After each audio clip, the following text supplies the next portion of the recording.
to stop saying that it's a gateway drug, he will not stop saying it. He believes it in his heart and soul and will not come off of it.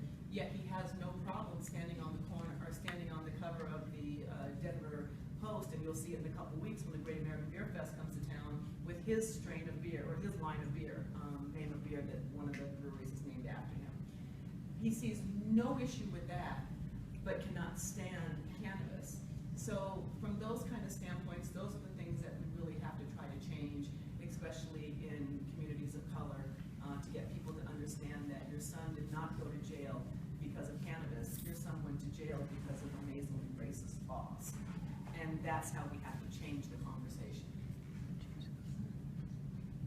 So one thing that might be helpful for students, some of the students, not all of them, may go into a dispensary or may talk with a representative of the cannabis sector, not broadly. Any suggestions you have for them, or hypothetically, if the students are done by this time next week, what do you think you would love to see some young people with energy and enthusiasm using anthropological methods and maybe visual methods? What would you like to see in terms of their take-home messages or just their findings?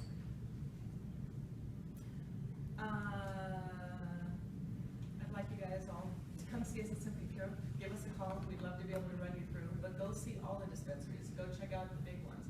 One of the ones that I recommend is Medicine Man down off the VI-70. They do a really good job. They'll give you a tour of the plant.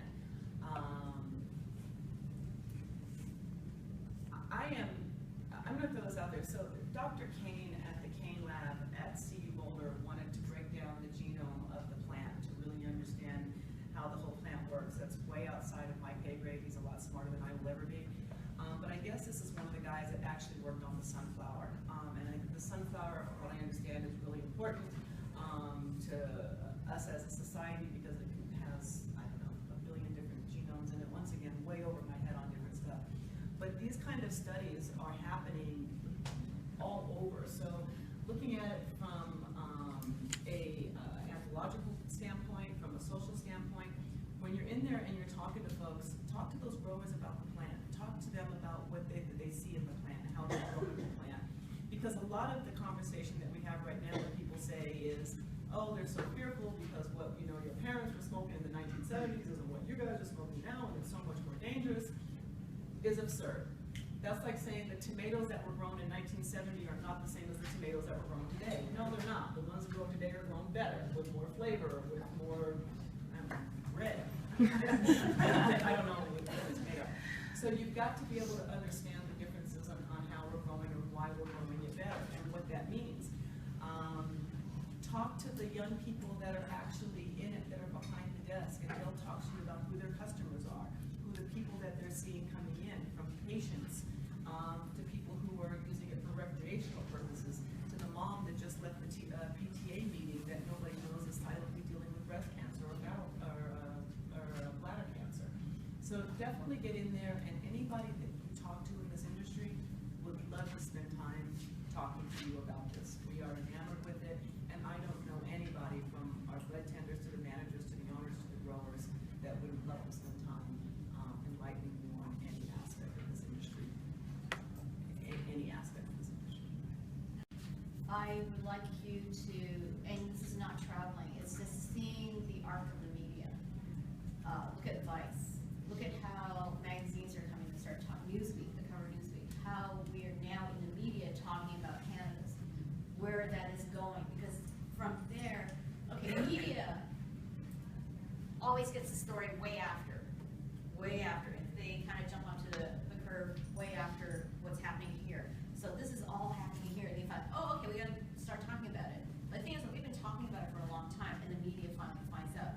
But for you, for the future, and talking about research, start looking at all the small little areas where people are talking to little clusters, because that's where you're seeing your trends happen.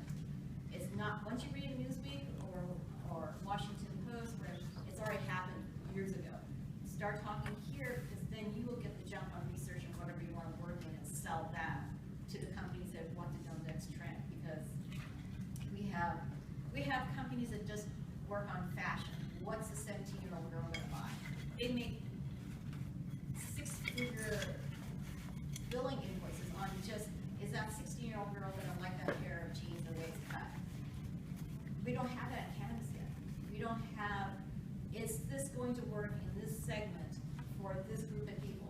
Because you cannot sell something to me when it's focused on Marty, because we're completely different people, plus male, gender, ethnic background. And MAC Cosmetics, MAC has divisions devoted to Asian and Latino, African American, and then white folk, right? Because something on a white woman looks completely crappy on me. I would never wear orange, but my best friend, who's a white woman, it looks great on her. The thing is though, that they don't market that orange to me. It's not marketed to me, so they gear the marketing to my friend. They will market to me the plum or the deep red. So, marketing for cannabis, that is the next part that you go on to. What is it that I can sell to you and you'll buy it where you won't? And then what can I sell to you that you will and you won't? And then that's where I'm gonna make my money. Beer, right? Beer is sold different ways in different communities.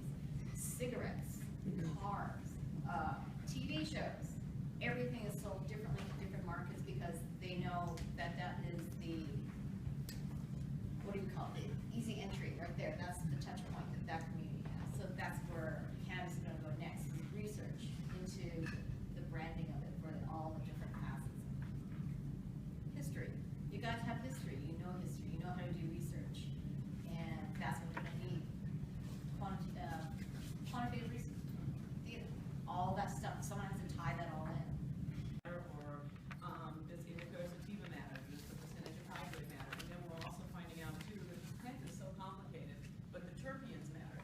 So you can have a sour diesel with a different terpene makeup, and that's going to give you a very different high. And we don't know why the terpenes affect the THC. So there is so much that we're learning about this plant every day. It's unreal. Involved. And what is it going to look like with Big Pharma?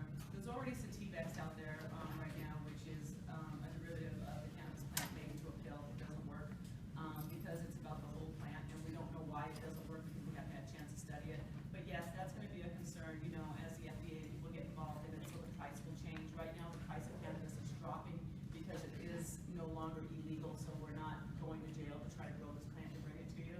So once the FDA and pharma gets involved in it, we'll start to see prices kind of go in different places. My only big concern, to be honest with you, the only thing that I'm horribly concerned about that we won't be able to fix, should they get their hands on it, is what Monsanto will do to the seeds. And that is the only concern that I really have. Everything else, the FDA, you know, drugs and everybody else, you know, America, we are a marketing company. A marketing country. We'll figure out how to make that work, but we've got to keep Monsanto's hands out of this. That's the only thing that will destroy this industry. I ain't gonna break for